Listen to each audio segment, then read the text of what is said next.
तो हेलो साथियों, नमस्कार। स्वागत है आपका अपने चैनल सक्सेस जंक्शन एक कदम सफलता की ओर में। मेरा नाम है अतुल शुक्ला और हम लेकर के आ गए हैं आपके लिए दिल्ली पुलिस कांस्टेबल 2023 16 नवंबर सेकंड शिफ्ट का एग्जाम एनालिसिस, जिसमें हम आपको बताने वाले हैं जीके, जीएस, रीजनिंग, साइंस और कंप्यूटर सभी के प्रश्न हमारे पास में आ चुके हैं। तो सारे प्रश्नों के बारे में आपको डिटेल में जानकारी देने वाले हैं। साथ ही साथ में अगर आपका भी अगला किसी भी शिफ्ट में एग्जाम है तो आप अपने प्रश्नों को 7052547003 इस नंबर पर जरूर से जरूर सेंड कीजिएगा। आज के जो प्रश्न हमें सोहेल और रामू राजावत जी ने भेजे हैं, आप दोनों लोगों का बहुत बहुत धन्यवाद।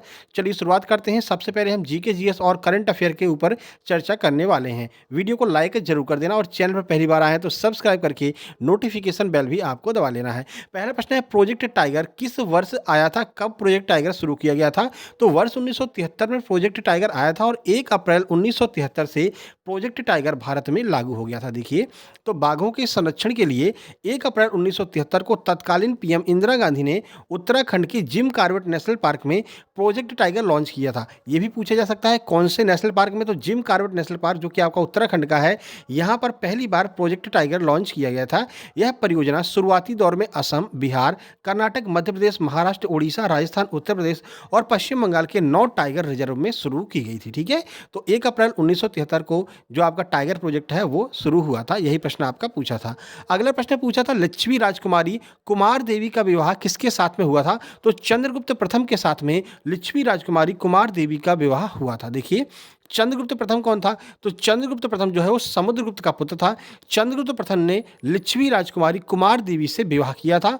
उन्होंने महाराजाधिराज की उपाधि धारण की थी, जिसका अर्थ है अपनी प्रजा का सच्चा राजा। यह भी आपसे पूछा जा सकता है कि महाराजाधिराज की उपाधि किसने धारण की थी? तो चंद्रगुप्त प्रथम ने महाराजाधिराज की उपाधि धारण की थी। आगे बढ़ते हैं, अगला प्रश्न। 1948 में भारत ने हॉकी में जो ओलंपिक हुआ था, 1948 का ओलंपिक, उसमें भारत ने हॉकी में स्वर्ण पदक जीता था। वो ओलंपिक कहां पर हुआ था? एज इट इज यही प्रश्न पूछा है। तो वो लंदन ओलंपिक था 1948 में, जिसमें भारत ने स्वर्ण पदक जीता था हॉकी में। देखिए, आज़ादी के बाद पहली बार लंदन में 1948 में ओलंपिक खेलों का आयोजन हुआ।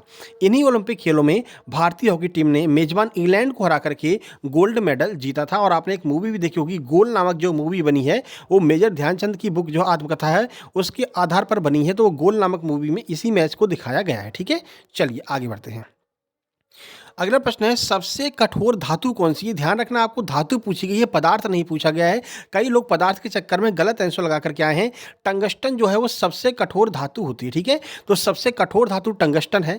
टंगस्टन को वोल्फ्राम के रूप में भी जाना जाता है, तो ये टंगस्टन का नाम ही है वोल्फ्राम। ठीक है, और सबसे कठोर पदार्थ की अगर बात करते हैं तो सबसे कठोर पदार्थ जो है वो हीरा जो है वो सबसे कठोर पदार्थ हो जाएगा। ये भी आपको याद रखना है। आगे बढ़ते हैं।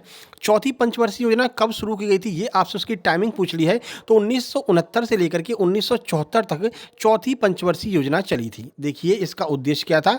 तो यह स्थिरता के विकास और आत्मनिर्भरता की ओर प्रगति पर केंद्रित थी। गॉडगिल फॉर्मूले पर आधारित है, यानी कि जो चौथी पंचवर्षीय योजना है वो गॉडगिल फॉर्मूले के आधार पर बनी थी। उस समय प्रधानमंत्री कौन थी पूछा जा सकता है, तो इंदिरा गांधी उस समय प्रधानमंत्री थी। ये भी आपको याद रखना है। आगे बढ़ते हैं, अगला प्रश्न देखते हैं। अगला प्रश्न है, आगरा शहर की स्थापना किसने की थी? तो सिकंदर लोदी के द्वारा आगरा शहर की स्थापना की गई थी। आमतौर पर यह स्वीकार किया जाता है कि आगरा महाभारत के समय से एक प्राचीन शहर था। फिर भी दिल्ली सल्तनत के मुस्लिम शासक सुल्तान सिकंदर शाह लोदी ने 1504 में आगरा की स्थापना की थी। सुल्तान की मृत्यु के बाद शहर अपने बेटे सुल्तान इब्राहिम लोदी को पास कर दिया, यानी इब्राहिम लोदी को यह शहर दे दिया गया था। 1504 में सिकंदर लोदी ने इसकी स्थापना की थी। ये आपको याद रखना है। अगला प्रश्न है, कनिष्क के समय चौथी बौद्ध संगीति हुई थी, वह किस वंश से संबंधित? यानी कि कुल मिलाकर के थोड़ा सा घुमाकर पूछा है। आपसे पूछा है कनिष्क जो है वो किस वंश से संबंधित थे? तो कनिष्क जो है वो कुषाण वंश से संबंधित थे। ठीक है ना, चलिए आपको चौथी बौद्ध संगीति के बारे में बता देते हैं, क्योंकि यहाँ से प्रश्न लगातार पूछे जाते रहते हैं। चतुर्थ बौद्ध संगीति 2री शताब्दी ईस्वी में कुषाण वंश के सम्राट कनिष्क के राज्यकाल में कश्मीर के कुंडल वन में आयोजित की गई थी। कहाँ पर? तो कश्मीर के कुंडल वन में। किसके टाइम पर? तो कुषाण वंश के सम्राट कनिष्क के टाइम पर यह आयोजित की गई थी। कब आयोजित की गई थी? तो 2री शताब्दी में आयोजित की गई थी। 3 प्रश्न आपके यहाँ से क्लियर हो जाते हैं। ठीक है, इसकी अध्यक्षता पूछा जाता है। इसकी अध्यक्षता बसु मित्र ने की थी और इसके उपाध्यक्ष कौन थे? अश्व घोष थे। लगभग इतने ही आपके जो डिस्क्रिप्शन हमने दिया, इसी में आपके 5 प्रश्न कवर हो गए हैं। ठीक है ना, इसीलिए हम आपको अतिरिक्त जानकारी भी देते हैं, क्योंकि यहाँ से प्रश्न बन सकते हैं आपके एग्जाम में। वीडियो पसंद आ रहा हो तो वीडियो को लाइक जरूर कर देना। अगला है, गुरु विपिन सिंह किस नृत्य से संबंधित हैं? तो मणिपुरी नृत्य से संबंधित हैं गुरु विपिन सिंह। देखिए, गुरु विपिन सिंह मणिपुरी नृत्य के निर्देशक, नृत्य रचनाकार और गुरु थे, ये भी आपको याद रखना है। अगला देखिए, सितारा देवी और लच्छू महाराज किस लोक नृत्य से संबंधित हैं? तो ये दोनों लोग जो है वो कथक लोक नृत्य से संबंधित हैं, जो कि आपका उत्तर प्रदेश का नृत्य है। देखिए, कथक की उत्पत्ति की बात करते हैं, कहाँ से इसकी उत्पत्ति हुई है? तो ब्रजभूमि की रासलीला से इसकी उत्पत्ति हुई है, जो उत्तर प्रदेश का एक पारंपरिक नृत्य है। ठीक है ना? बाकी यहाँ पर और जानकारी दी गई है, तो वो आप जो है वीडियो को पॉज़ करके पढ़ सकते हैं। कथक कठिया द्वारा किया जाता है, हाव-भाव और संगीत के साथ महाकाव्य के छंदों का पाठ भी करता है। सितारा देवी जो है वो कथक नृत्य से ही संबंधित हैं। चलिए आगे बढ़ते हैं। अगला प्रश्न था एसईजेड से था कि एसईजेड में ई का अर्थ क्या होता है? तो इसकी फुल फॉर्म होती है स्पेशल इकोनॉमिक ज़ोन, तो ई का अर्थ हो जाएगा इकोनॉमिक। ठीक है? देखिए, हिंदी में क्या कहते हैं? हिंदी में इसे विशेष आर्थिक क्षेत्र कहा जाता है। देखिए, तो भारत में विशेष आर्थिक क्षेत्र यानी एसईजेड नीति पहली बार 1 अप्रैल 2000 को लागू की गई थी। मुख्य उद्देश्य इसका क्या था? तो मुख्य उद्देश्य विदेशी निवेश को बढ़ाना और निर्यात के लिए अंतर्राष्ट्रीय स्तर पर प्रतिस्पर्धी और परेशानी मुक्त वातावरण प्रदान करना, ये इसकी जो है मुख्य नीति थी। और इसका फुल फॉर्म होता है स्पेशल इकोनॉमिक जोन, हिंदी में इसे विशेष आर्थिक क्षेत्र कहा जाता है। देखिए, पैटर्न कुछ खास चेंज नहीं हो रहा है, इसलिए आपको ऐसे एग्जाम एनालिसिस पर ध्यान देना है जो 10 से 15 मिनट के अंदर आपका पूरा एग्जाम एनालिसिस करा दें, जिससे कि कम समय में आपको संपूर्ण जानकारी मिल जाए। एक एक 2-2 घंटे एग्जाम एनालिसिस देखने से कोई मतलब नहीं है। ठीक है ना? हमारा यही प्रयास है कि कम समय में आपको पूरी जानकारी पेपर के बारे में दे दें। चलिए अगला देखिए, नट मेला कहाँ पर लगता है, ये पूछा गया। तो उत्तर प्रदेश के इटावा क्षेत्र में नट मेले का आयोजन किया जाता है। अगला है अजलान शाह कप किस खेल से संबंधित है? तो सबको पता है हॉकी खेल से संबंधित है अजलान शाह कप, ये मलेशिया में आयोजित किया जाता है। देखिए, तो Sultan Azlan Shah cup Malaysia में आयोजित एक वार्षिक अंतर्राष्ट्रीय पुरुष मैदानी हॉकी प्रतियोगिता यानी हॉकी खेल से संबंधित सुल्तान अजलान शाह कप है। अब चलिए आगे बढ़ते हैं सीधे कंप्यूटर की ओर। तो कंप्यूटर की बात करते हैं, तो कंप्यूटर में आज प्रश्न पूछा था फॉर्मेट की शॉर्टकट की कौन सी होती है, यानी जो फॉर्मेट करते हैं उसकी शॉर्टकट की कौन सी होती है। फॉन्ट को एमएस वर्ड में अगर हमें कलर करना है तो उसके लिए हमें क्या करना पड़ेगा, वो ऑपरेशन वहाँ पर दिया गया था। ठीक है? बाकी एमएस एक्सेल 365 से 5 प्रश्न हैं, एमएस वर्ड से 2 प्रश्न हैं और 2 प्रश्न आपके शॉर्टकट की से आए थे। कुल मिलाकर के 10 प्रश्न आपके कंप्यूटर से पूछे गए थे। चलिए मैथ्स के कुछ प्रश्न मिल गए हैं, देख लेते हैं। एक वर्ग की भुजा 63 सेंटीमीटर है। वर्ग के चारों कोनों पर 4 घोड़े बंधे हुए हैं। ठीक है?